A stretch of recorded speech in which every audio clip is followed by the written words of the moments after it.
Entonces, aviso sanitario, esta charla, además de milagros, contiene octógonos.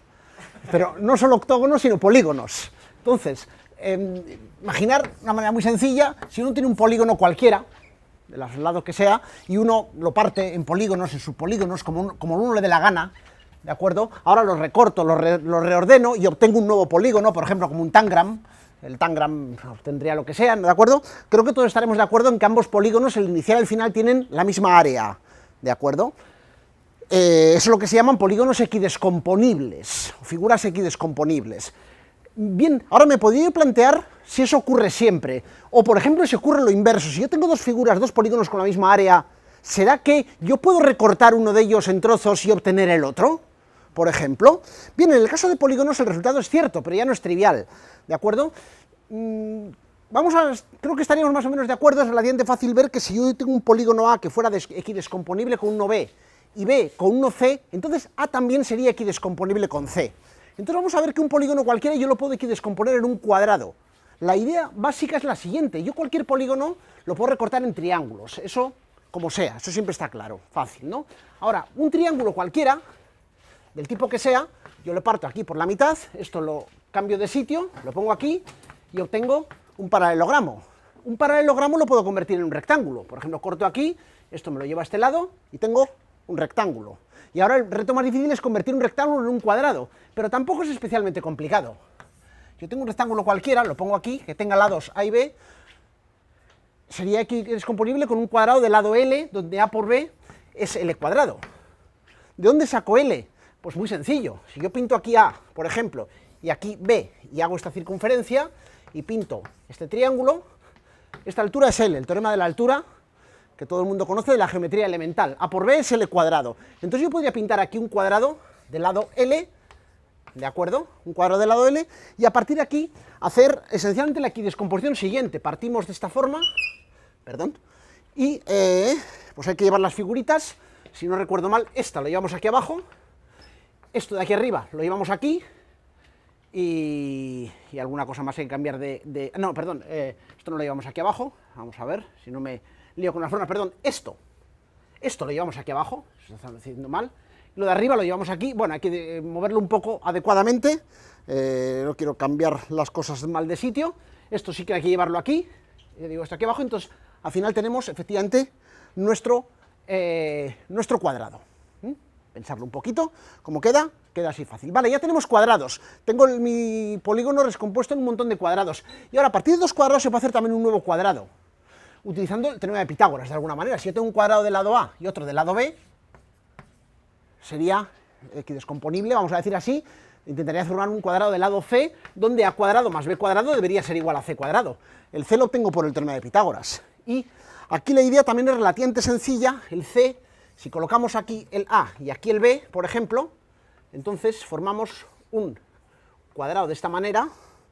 A ver si lo pongo bien, aquí quedaría, eso es. Bueno, el dibujo no es lo mío, y además en 10 minutos menos. ¿De acuerdo? Y hacemos la partición, esencialmente viene a ser de esta forma.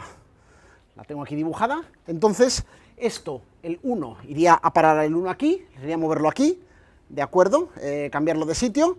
El 2 lo movemos aquí, y aquí por el 3, el 3 va a ser equidescomponible con esto, entonces si lo reordenamos las figuras de esta manera, o sea, esto aquí, mejor dicho, esto aquí, tenemos a partir de los cuadrados convertido en un cuadrado, luego ya está.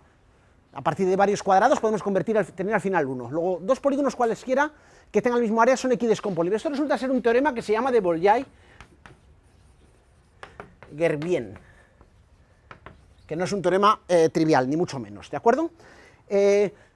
Pregunta, ¿se podría hacer lo mismo con poliedros? Bueno, por eso resulta que era uno de los problemas de Hilbert, de la lista de 23 problemas de Hilbert.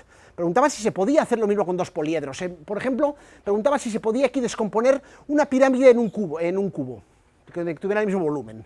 Bien, ese fue el primer problema de Hilbert, el tercero que se resolvió, de hecho. El tercer problema de Hilbert se resolvió en el mismo año 1900. Y la respuesta la dio un matemático llamado Max Dehn, que demostró que no era posible hacer lo mismo con poliedros. Dos poliedros del mismo volumen no tienen por qué ser equidescomponibles. La idea es un poco más compleja, pero la idea es que si yo tengo un polígono cualquiera, un poliedro cualquiera, por ejemplo, y miro los ángulos diedros, los ángulos que forman dos caras, tengo una serie de ángulos alfa 1, alfa n, si fuera equidescomponible con otro beta 1, beta n, o beta m, con ángulos diedros beta 1, beta m, tiene que haber una relación del tipo que cierta combinación lineal n1 alfa 1 más nn alfa n igual a m1 beta 1 más cierto m beta m más algún múltiplo de pi. Tiene que ocurrir esto, necesariamente, es lo que se llama un invariante de Dehn. Y eso no ocurre, por ejemplo, si yo tengo el tetraedro regular y un cubo. ¿De acuerdo? En el tetraedro regular, el cubo es fácil calcular este numerito, porque todos los ángulos diedros miden 90 grados, con lo cual este número de aquí es un múltiplo racional de pi, y en el cubo, en el tetraedro, es también bastante fácil ver que esto no puede ser jamás un múltiplo racional de pi. Por tanto, es imposible descomponer un tetraedro regular en un cubo, de ninguna manera, y además de una condición un poco para que se pueda hacer.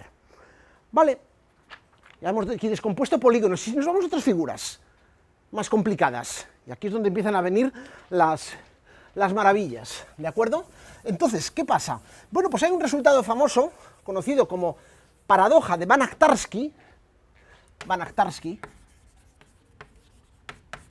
que resulta muy sorprendente la primera vez que uno lo ve, que es la siguiente.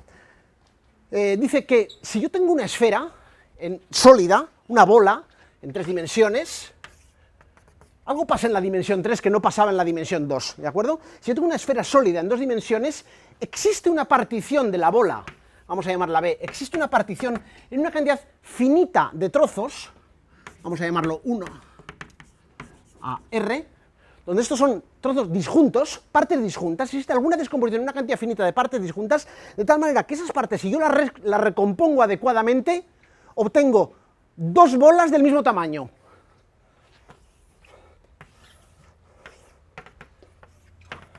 ¿Y esto qué ha pasado? ¿Qué ha pasado aquí? Aquí ha fallado, y lo anterior ya no sirve para nada. Lo del área y el volumen, ¿qué es lo que pasa? Que aquí no, vamos a ver, nuestro concepto de área y volumen aquí a lo mejor desaparece. A lo mejor es que hay figuras que no tienen área, no tienen volumen. Y esa es la razón, de alguna manera. Para aquellos, no sé si hay alguno entre vosotros que hayáis visto alguna vez, o que vais a ver en matemáticas, o a lo mejor algo de teoría de la medida, bueno, pues resulta que en matemáticas se define una medida, la medida más habitual que se utiliza en matemáticas es lo que se llama la medida de Lebesgue.